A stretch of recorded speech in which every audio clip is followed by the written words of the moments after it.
मातरम प्यारे साथियों, जो जीव विज्ञान की 25 क्वेश्चन की जो श्रृंखला चल रही थी डे बाय डे की, उसका आज ये तीसरा पार्ट लेके आए हैं। जिन भाई बहनों ने 2 पार्ट प्रीवियस पार्ट नहीं देखे हैं वो चैनल पे विजिट करके ज़रूर देखें। ये प्रीवियस ईयर पेपर की बहुत बेहतरीन श्रृंखला है। ये थी पूरी, आपको पता है, ब्रेक टाइम क्लासेज एक प्रकार की, मतलब जब भी आपको समय मिले 5-7 मिनट का तब आप देख सकते हो, खाते खाते देख सकते हो, टहलते टहलते देख सकते हो, कैसे भी। आपको इसके लिए कोई स्पेशल समय निकालने की ज़रूरत नहीं है। लगभग 7 से 8 मिनट की क्वेश्चन है। कभी वॉकिंग करते जाए तो आप मोबाइल को लगा लीजिए, एयरफोन लगा के सुनते चले जाइए, कहीं खाना खा रहे हो, कैसे भी कोई भी काम करते हुए कर सकते हैं। चलते हैं, आज की श्रृंखला को प्रारंभ करते हैं। फलों का अध्ययन क्या कहलाता है? पहला ऑप्शन है फिनोलॉजी, पोमोलॉजी, एग्रोस्टोलॉजी, या आप बताओगे एंथोलॉजी।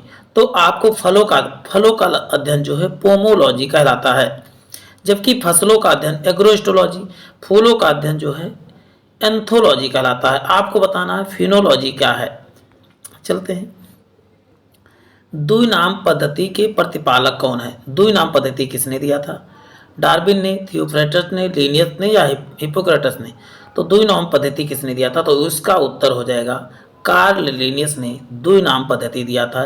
चलते ही नेक्स्ट क्वेश्चन देखते हैं प्यारे साथियों, बने रहे हमारे साथ। जीवाणु की खोज सर्वप्रथम किसने किया था? रॉबर्ट कोच ने, रॉबर्ट पास्चर ने, लुई हॉक ने, या रॉबर्ट हुक ने? तो जीवाणु की खोज सर्वप्रथम किसने किया था? तो आप बताओगे लुईगन हॉक ने। जबकि वायरस का खोज किसने किया था? तो इवान होस्की ने वायरस का खोज किया था। पॉस्चराइजेशन की खोज किसने किया था? पॉस्चराइजेशन तो आप बताओगे लुई पास्चर ने। जबकि टीबी के टीके की खोज किसने किया था? तो बताओगे रॉबर्ट कोच ने। रॉबर्ट हुक ने क्या किया था? रॉबर्ट हुक ने जो है कोशिका की खोज की थी, मतलब मृत कोशिका की खोज किया था। चलते हैं। क्वेश्चन है, जिन पौधों पर बीज बनते हैं किंतु पुष्प नहीं बनते, बीज बनते लेकिन पुष्प नहीं बनते, वो क्या कहलाते हैं? ब्रायोफाइट्स, ट्रेडोफाइट, आवृतजीवी या अनावृतजीवी? देखिए ये क्वेश्चन बहुत ही फेमस है। जिनमें बीज तो होते लेकिन पुष्प नहीं बनते वो अनावृत बीजी कहलाते हैं, ये याद करके रखना है। और आवृत बीज, जिनके बीज भी बनते हैं पुष्प भी बनते हैं, उसे आवृत बीजी कहा था। दोनों को याद कर लेना। पुष्प नहीं बनते, बीज होते हैं, उसे क्या कहा जाता है? अनावृत बीजी कहा जाता है। जीवाणु की साधारण आकृति कैसी होती है? जीवाणु की सर्पिल होती है कि गोल होती है कि क्षण रूपी होती है, कौमा रूपी होती है? तो लगभग सभी लोग जानते हैं किस आकृति की होती है। तो क्षण के आकार की, यानी क्षण जैसे लंबी सी क्षण होती है, क्षण के आरूपी होती है, क्षण की तरह होते हैं जीवाणु। जो जीवाणु आकार में सबसे छोटे होते हैं क्या कहलाते हैं? वाइब्रियो कहलाते हैं, गोलाणु, दंडाणु, या स्पाइरेला? सबसे छोटे जीवाणु क्या कहलाते हैं? सबसे छोटे जीवाणु आप क्या बताओगे?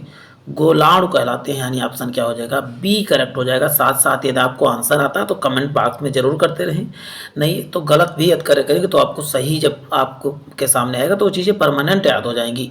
रोग बैक्टीरिया से, कौन सा रोग बैक्टीरिया से होता है? पीलिया है, तपेदिक है, चेचक है, क्या सभी? तो इसका उत्तर क्या हो जाएगा? टीबी क्या है आप बताओगे? टीबी जो है बैक्टीरिया से, अन्य जो है बचे हुए किससे? वायरस से होने वाली बीमारी है। मानव के आंत में पाया जाने वाला बीमारी कौन सा है? मानव के आंत में स्क्रिसिया कोलाई, कोरोना बैक्टीरियम, वाइब्रियो कोलोरी? तो इसका उत्तर हो जाएगा आपको स्क्रिया कोलाई या ई कोलाई कहा जाता है इसे। ये कहाँ? मानव के आंत में पाया जाता है। चलते हैं नेक्स्ट देखते हैं। एंटीबायोटिक्स अधिकांशतः पाए जाते हैं, किसमें पाए जाते हैं? पहला ऑप्शन है आवृतजीवी, कवकों में, विषाणु में, जीवाणु में? किसमें पाए जाते हैं? तो इसका उत्तर हो जाएगा एंटीबायोटिक्स सबसे अधिक किसके बनाए जाते हैं, पाए जाते हैं? तो आप बताओगे जीवाणुओं में पाए जाते हैं, यानी बैक्टीरिया में। चलते हैं। सबसे छोटा जीव कौन सा है? तो इसका उत्तर सभी लोग लगभग जानते होंगे, माइकोप्लाज्मा गैलीसेप्टिकम क्या है? सबसे छोटा जीव है। चलते हैं। और सबसे छोटी कोशिका मनुष्य के शरीर की कौन सी है? बताएंगे शुक्राणु है। चलते हैं। कौन सा जीवाणु के कारण से होता है? कौन सी बीमारी जीवाणु से होती है? पेचिस होती है, हैजा की, चेचक की? इनमें से कोई नहीं। तो इसका उत्तर हो जाएगा हैजा जो है किसके कारण से? तो बताओगे जीवाणु के कारण से होता है। और प्लेग भी किसके कारण से? आप बताओगे जीवाणु के कारण से ही होता है। कि आपको नंबरिंग पे ध्यान नहीं देना तो नंबर थोड़ा सा गलत हो गया आगे। चलिए। नागफनी में प्रकाश का संश्लेषी कार्य कौन करता है? पर्णकाय स्तंभ, शलकंद, घनकंद, या इनमें से कोई नहीं? तो इसका उत्तर प्यारे साथियों क्या हो जाएगा, पर्ण काव्य स्तंभ क्या करता है, प्रकाश संश्लेषण का कार्य करता है। चलते हैं नेक्स्ट देखते हैं, कौन सा एक तना है, कौन सा एक तना है या स्टेम है, गाजर है कि मूली है कि आलू है कि ये सभी। आप जानते हैं आलू को या ज़मीन में गाड़ दिया जाए तो जम जाता है, जो चीज़ें ज़मीन में दबाने पर जाम आती हैं यानी कि उसमें अंकुर निकल आता है, वो है सभी तना। मूली और गाजर को आप देखो गाड़ोगे तो सड़ जाती हैं। आलू भूमिगत रूपांतरित तना है जिसे कहा जाता है सलकंद, शकरकंद, घनकंद या कंद कहा जाता है। तो इसका उत्तर हो जाएगा आलू को कंद कहा जाता है। चलते हैं नेक्स्ट देखते हैं, हल्दी का खाने योग्य भाग क्या है, हल्दी का खाने योग्य भाग क्या बता दूं प्यारे साथियों, हल्दी हुआ अदरक हुआ तो उसे परकंद, खाने योग्य भाग को परकंद कहा जाता है। अदरक क्या है, तो राइजोबियम है, बल्ब है या जड़ है या इनमें से कोई नहीं, तो बल्ब लिखना चाहिए। तो राइजोबियम क्या है, एक प्रकार का। अदरक क्या है तो बताओगे, राइजोम प्रकंद है। क्या राइजोम प्रकंद, आप इसके साथ जोड़ दीजिए। प्याज का परिवर्तित रूप क्या होता है, जड़ है, पुष्प है, तना है या फल है। प्याज आप जमीन पे गाड़ोगे तो नया पौधा निकल आएगा उससे, तो प्याज एक प्रकार का क्या है तो आप बताओगे तना है। वह पौधे जिनमें कभी पुष्प नहीं बनते हैं, कभी पुष्प नहीं बनते हैं, क्रिप्टोगैम, एंजियोस्पर्म, जिम्नोस्पर्म या इनमें से कोई नहीं, जिसमें कभी भी पुष्पित नहीं होते उसे क्रिप्टोगेम्स के नाम से जाना जाता है।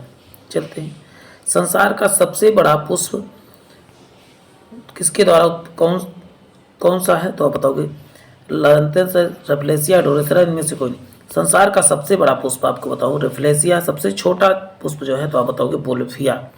देखिए बोल्फिया जो है अक्षर में भी छोटा और वैसे भी छोटा, और रेफ्लेसिया बड़ा अक्षर में लिखें तो ऐसे याद कर सकते नहीं, दोनों में कन्फ्यूजन हो जाता है। सबसे छोटा पुष्प का है संसार का, देखिए आ गया बोल्फिया, सबसे छोटा पुष्प हो जाएगा। जीवन चक्र की दृष्टि से पौधों का सबसे महत्वपूर्ण अंग कौन सा है, तना है, जड़ है, पुष्प है, पत्ती है। तो इसका उत्तर क्या हो जाएगा आपको बता दूं, जीवन चक्र की दृष्टि से पुष्प क्या है, सबसे महत्वपूर्ण अंग है। कौन सा एक जीवित जीवाश्म कहलाता है, तो अब सायकस क्या है आप बताओगे, जीवित जीवाश्म के नाम से जाना जाता है। दमा एक खांसी उत्पन्न करने वाली औषधि इफेड्रिन किससे प्राप्त होती है, तो इफेड्रिन आप क्या बताएंगे प्यारे साथियों, इसका उत्तर आपको कमेंट बॉक्स में बताना है, नहीं तो नेक्स्ट में हम आपको बताएंगे ही बताएंगे। तो ये तीसरा पार्ट है, चौथा पार्ट आपको नेक्स्ट डे जरूर मिलेगा। तो प्यारे साथियों बने रहे हमारे साथ। जय हिंद, जय भारत।